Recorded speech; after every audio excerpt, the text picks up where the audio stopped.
जय हरी। आज पुन्हा एकदा जगद्गुरु तुकोबारायांच्या एका उक्तीकडे आपण लक्ष केंद्रित करूया। ती उक्ती अशी, केले कर्म झाले तेची भोगाले, केले कर्म झाले तेची भोगाले, उपजले मेले ऐसे कीती, हरिमुखी गाता हरपली चिंता, हरिमुखी गाता हरपली चिंता।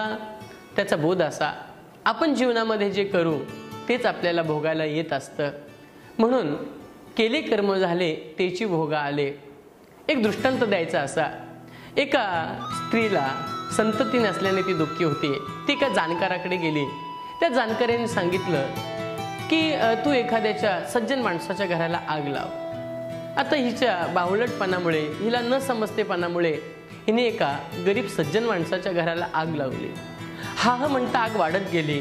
आग गोठ्याकडे गेली आणि गोठ्यातली 8 लहान मोठी जनावरं त्या आगीच्या विळक्यामध्ये जळून भस्मसात झाली। काय करावं? पण कालांतराने हिला 8 मुलं झाली। दिवसामागून दिवस जात होते, महिन्यामागून महिने जात होते, वर्षामागून वर्ष जात होते। हिची लेकरं मोठी झालीत, लग्नाच्या वयाची झालीत। ऐन लग्नाच्या वयामध्ये आलेला मुलगा एक एक करून मरू लागला। हिची 8च्या 8 मुलं गतप्राण झाली, मेली।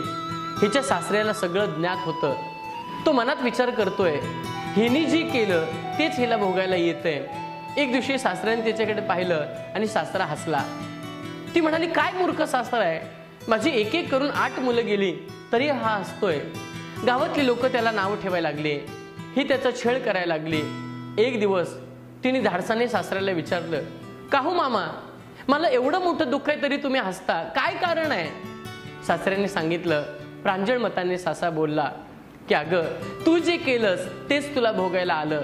तू जर आग लावली नसतीस तर 8 लहान जनावरं मेली नसती, आणि ती जनावरं मेली नसती तर तुझीही मुलं मेली नसती।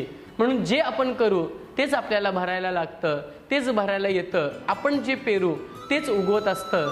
म्हणून जगद्गुरु तुकोबारा म्हणतात, केले कर्म झाले तेची भोगा आले। पुन्हा एकदा अशाच एका दृष्टांताद्वारे भेटूया। तोपर्यंत जय हरी।